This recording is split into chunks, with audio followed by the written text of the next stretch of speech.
शीला दीक्षित की सरपरस्ती में लगातार 15 साल तक कांग्रेस देश की राजधानी दिल्ली की सत्ता पर काबिज रही, लेकिन जो चुनावी नतीजे आए हैं दिल्ली विधानसभा चुनाव के, उस दिन इस पार्टी की चर्चा तक नहीं हुई। गाहे बगाहे कांग्रेस की बात भी हो रही है तो नतीजे देखकर तंज कसे जा रहे हैं, हंसी उड़ाई जा रही है, मीम्स बन रहे हैं। कांग्रेस के प्रवक्ताओं से सवाल ही नहीं पूछे जा रहे, और कोई पूछे भी तो वो जवाब दे पाने की स्थिति में भी नहीं है। लगातार 3 बार दिल्ली का चुनाव जीतने वाली कांग्रेस अब लगातार तीसरी बार शून्य पर सवार है। पहले एक नज़र आपको दिल्ली चुनाव के कांग्रेस के प्रदर्शन पर हम डाल लेते हैं, बताते हैं कैसा रहा प्रदर्शन। शून्य है लेकिन उसमें भी प्रदर्शन कैसा रहा। तो चुनाव में इस बार भी कांग्रेस को एक भी सीट नहीं मिली। इससे पहले 2015 और 2020 में भी कांग्रेस के खाते में एक भी सीट नहीं आई थी, सभी सीटों पर हार मिली थी, सभी 70 सीटों पर। इस बार दिल्ली चुनाव में कांग्रेस को महज 6.36% वोट मिले। 70 में से 67 सीटों पर कांग्रेस के उम्मीदवारों की जमानत भी जब्त हो गई है। दिल्ली की सिर्फ एक सीट पर कांग्रेस दूसरे नंबर पर रही है, कस्तूरबा नगर की सीट। यहां पर कांग्रेस के अभिषेक दत्त दूसरे नंबर पर रहे हैं, और लगभग सभी सीटों पर कांग्रेस तीसरे नंबर पर रही है। कुछ सीटें ऐसी भी हैं जहां पार्टी चौथे स्थान पर खिसक गई है, जो कि हमने आपको दिखाई थी बाबा बालकनाथ वाली सीट पहले वीडियो में।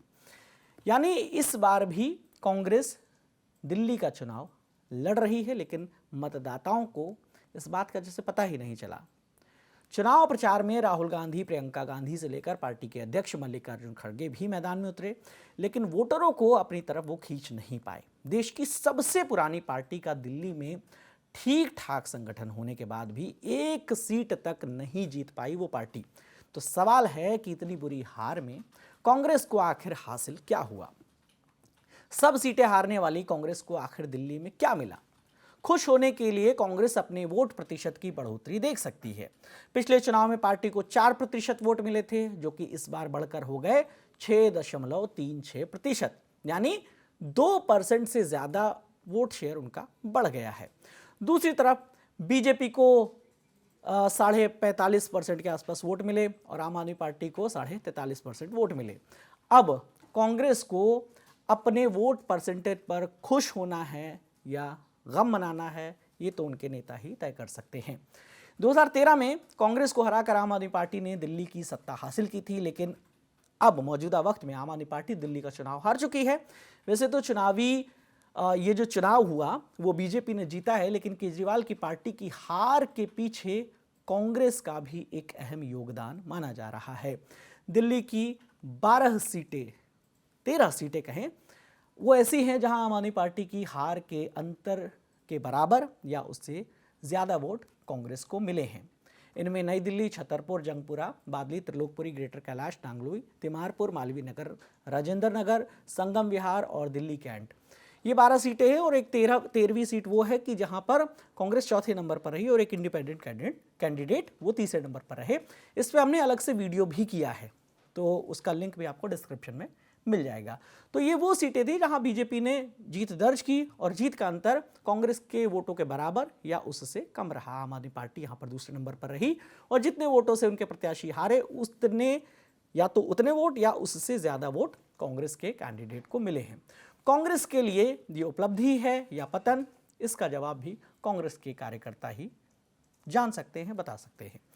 दिल्ली में कांग्रेस की इस दुर्गति के पीछे जो सबसे बड़ा हाथ है वो है अरविंद केजरीवाल का। 2013 में केजरीवाल ने नई दिल्ली सीट से मौजूदा सीएम शीला दीक्षित को हराया था और खुद मुख्यमंत्री बने थे।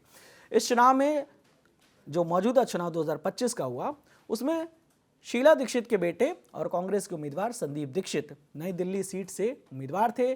केजरीवाल अपना चुनाव हार गए। बीजेपी के प्रवेश वर्मा ने उन्हें चुनाव हराया, लेकिन केजरीवाल जितने वोटों के अंतर से हारे, लगभग उतने ही, उससे थोड़े से ज्यादा वोट संदीप दीक्षित को मिले हैं। तो केजरीवाल प्रवेश वर्मा से हारे 4089 वोटों के अंतर से, जबकि संदीप दीक्षित को मिले 4568 वोट। तो संदीप दीक्षित भले ही तीसरे नंबर पर आए, लेकिन अपनी मां दिल्ली की पूर्व मुख्यमंत्री शीला दीक्षित की हार का बदला उन्होंने जरूर ले लिया। ये उनके लिए खुशी का मौका है या गम का, ये तो वही बता सकते हैं। कांग्रेस और आम आदमी पार्टी दोनों ही अब तक इंडिया गठबंधन का हिस्सा हैं।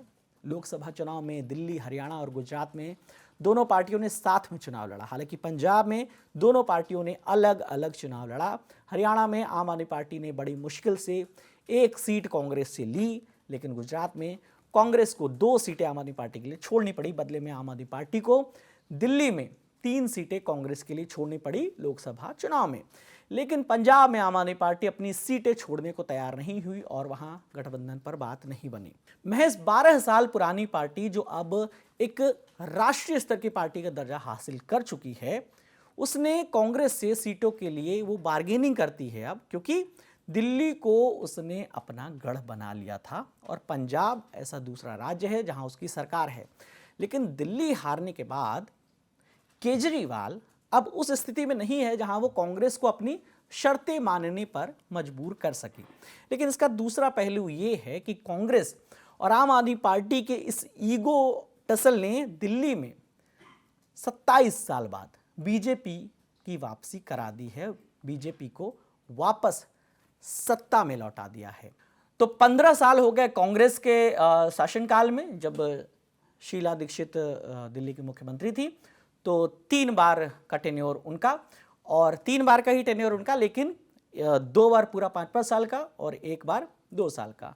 तो ये कुल मिलाकर इस तरीके से रहा और आखिरकार बीजेपी 27 साल बाद वापसी कर ली है उसने सत्ता में। इस पूरी खबर पर आपकी जो भी राय है कमेंट सेक्शन में हमें ज़रूर बताइएगा। आपके लिए तमाम जानकारी लेकर आए थे हमारे साथी सौरभ त्रिवेदी। मेरा नाम विकास वर्मा है। देखते रहिए दी ललन टॉप। शुक्रिया।